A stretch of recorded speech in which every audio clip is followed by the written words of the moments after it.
భారతదేశాన్ని ఊకుమ్మడిగా బహుజన సమాజాన్ని సర్వనాశనం చేయడానికి ఈ భారతదేశ వ్యవస్థని భారత రాజ్యాంగాన్ని కూకటి వేలతోటి పీకేయాలని చెప్పి వస్తున్నటువంటి మరొక గుజ్జుల ప్రేమేందర్ రెడ్డి కూడా మళ్ళీ ఈయన కూడా రెడ్డి ఉన్నాడు.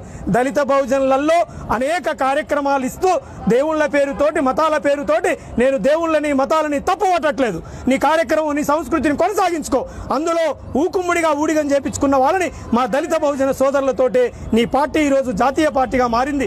2 సీట్లు ఉండే నీకు ఒకనాడు 2 సీట్లుంటే ఈరోజు పార్లమెంట్ని ఫుల్ ఫ్లెడ్జ్డ్గా గవర్నమెంట్ కేంద్రాన్ని నీ గుప్పిట్లో పెట్టుకున్నామంటే ఈ దళిత బహుజనుల కష్టమే. కాబట్టి ఆ దళితుల నుంచి ఒక ఎమ్మెల్సీ అభ్యర్థిగా నువ్వు ఇవ్వలేదంటే నీ కుట్ర కూడా తెలిసిపోయింది, మీరందరూ అగ్రవర్ణాలే. కాబట్టి అందుకనే గుజ్జుల ప్రేమేందర్ రెడ్డి అందులోకి వెళ్ళి బయటకు వచ్చాడు. ఈ విధంగా పోతున్న క్రమంలో మళ్ళీ ఒక సెల్ ఫోన్ హీరో సెల్ ఫోన్లనే రాజకీయాలు చేస్తూ సెల్ ఫోన్లనే విషయాలు చెప్తూ నేను గెలుపుకు దగ్గర ఉన్నా గెలుస్తున్నా అని చెప్పి తిరుగుతున్నటువంటి ఆయన పేరు చెప్పుకోవడానికి కూడా మేమేదో సోషల్ మీడియాలో చూస్తూ ఉన్నాం. మొన్నటిదాకా తీన్మార్ మల్లన్నంటే కింది కులాల వాళ్ళు మాలా మాదివో లేకపోతే గొల్లనేమో అనుకున్నారట అందరూ. ఇప్పుడు ఆయన అసలు రంగు బయటకు వస్తుందట. ఆయన ఏ కులం మున్నూరు కాపులు అంటే ఈ తెలంగాణలో పటేల్స్. ఈ పటేల్స్ కూడా దళిత బహుజనుల్ని ఒక ఆట ఆడుకొని నీచంగా చూసినటువంటి సంస్కృతి ఉన్నది. నిజంగానే నువ్వు కూడా తీన్మార్ మల్లారెడ్డి గారు మాకు అందరూ సోషల్ మీడియాలో చెప్తుంటే నాకు ఇది తెలిసింది. మరి తీన్మార్ మల్లారెడ్డి గారు మరి నీకు ఈ దళిత బహుజనుల మీద అంత ప్రేమ ఉండి ఉంటే నీవు ఇదే కులంలో నుంచి ఒకరిని పోటీలో పెట్టి నీ అనర్గలమైన గొంతుని నీ అనర్గలమైన ప్రశ్నల్ని ఈ సమాజం ముందు ఆయన కోసం ఆయన నాయకుడు తయారు చేయడానికి నువ్వెందుకు పోటీలో పెట్టలేదు? నువ్వే పెద్దగా ఈ సమాజాన్ని ఏదో బాగు చేయడానికి తిరుగుతున్న వ్యక్తిగా చేస్తా ఉన్నావు. కానీ మీ ముసుగు మాకు తెలుసు. ఈ సమాజంలో ఎవరెవరు పాత్రలు ఏ విధంగా వస్తూ ఉన్నాయి, దళిత బహుజనులను ఎదగనీయకుండా ఎవరెవరు ఏం చేస్తా ఉన్నారు, మమ్మల్ని మరింత పేదలుగా మార్చడానికి వస్తున్నటువంటి పన్నాగంలో నుంచి ఒక మనిషి బయటకు వచ్చాడని ఈ సందర్భంగా ఈ సమాజానికి తెలియజేయాలి. ప్రజాస్వామ్య దేశంలో బ్రతుకుతున్నాం.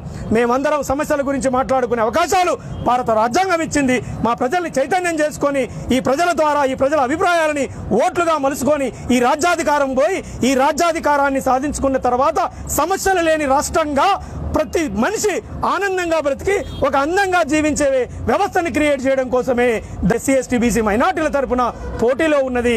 ఇక్కడ మేముగా పోటీ చేస్తా ఉన్నాం. అంటే ఇప్పటిదాకా చెప్పుకున్న నియోజకవర్గాల ఎమ్మెల్సీల నియోజకవర్గాలలో పోటీ చేస్తున్న వాళ్ళు ఊకుమ్మడిగా 90% అగ్రవర్ణాలే. ఈ పేద ప్రజల తరఫున ఎవరు రారు, ఎవరు మాట్లాడరు. వీళ్ళని ఎంతైనా ఆడుకోవచ్చు, వీళ్ళని ఎంతైనా సర్వనాశనం చేయొచ్చు అని అనుకొని కలగంటున్న కలలకు మేము డిఎస్పీ తరఫున రాబోయే కాలంలో చెక్ పెట్టబోతా ఉన్నామని సందర్భంగా తెలియజేస్తూ మరి నేను అభ్యర్థిస్తా ఉన్నాను, మీ బాధ్యతను గుర్తు చేస్తా ఉన్నాను. బరిగల దుర్గా ప్రసాద్ మహారాజుగా ఈ రోజు ఎమ్మెల్సీ అభ్యర్థిగా మిమ్మల్ని ఒక మాట అడుగుతా ఉన్నాను. నేను కింది కులాల నుంచి వచ్చినటువంటి వ్యవస్థగా బాబాసాహెబ్ అంబేద్కర్ అనుయాయుడుగా బాబాసాహెబ్ అంబేద్కర్ చెప్పిన మార్గాన్ని ఈ దేశానికి సుసంపన్న మార్గమైన తీసుకొస్తుంది. బాబాసాహెబ్ అంబేద్కర్ శరణ్యం. మా కోసం లండన్ రౌండ్ టేబుల్ సమావేశాలలో అనేక హక్కులు తీసుకొచ్చి ఈ రోజు ఈ మాత్రం బతుకుతున్నామంటే దానికి కారణం అంబేద్కర్, దానికి ప్రేరణ మహాత్మా జ్యోతిరావు పూలే. వీళ్ళిద్దరిని కలబోస్తే కన్షీరామ్, ఆ కన్షీరామ్ ప్రయాణం నడిపించడానికే వచ్చాం. కాబట్టి ఇప్పటికైనా కింది కులాల వాళ్ళం అందరం విద్యావంతులం ఆర్గనైజ్ అయ్యి గొప్పగా మన ఓట్లు మనం వేసుకునే ప్రయత్నాన్ని ఖచ్చితంగా విశ్రమించకూడదు. మనం వేసుకొని తీరాల్సిందే. ఇది ఆత్మగౌరవ పోరాటం.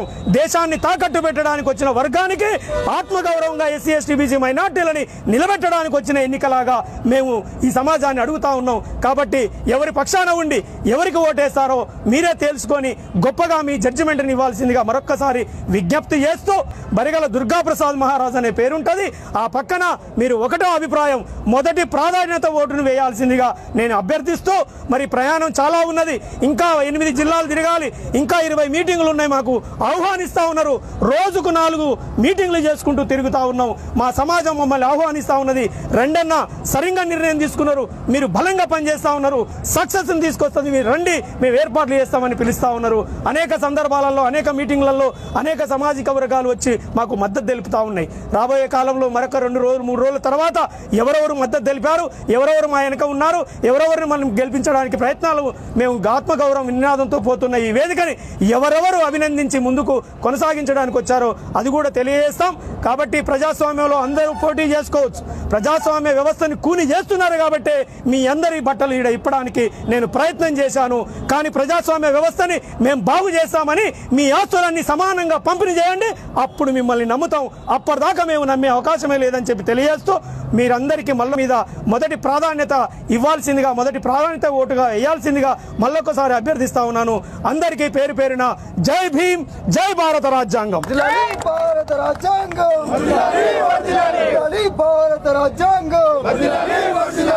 గెలిపించుకుందాం ఎమ్మెల్సీ అభ్యర్థి బరిగల దుర్గా ప్రసాద్ మహారాజ్ గారిని. గెలిపించుకుందాం ఎమ్మెల్సీ అభ్యర్థి బరిగల దుర్గా ప్రసాద్ మహారాజ్ గారిని. వర్ధిల్లాలి ఎస్సీ ఎస్టీ బీసీ మైనార్టీల ఐక్యత. వర్ధిల్లాలి ఎస్సీ ఎస్టీ బీసీ మైనార్టీల ఐక్యత.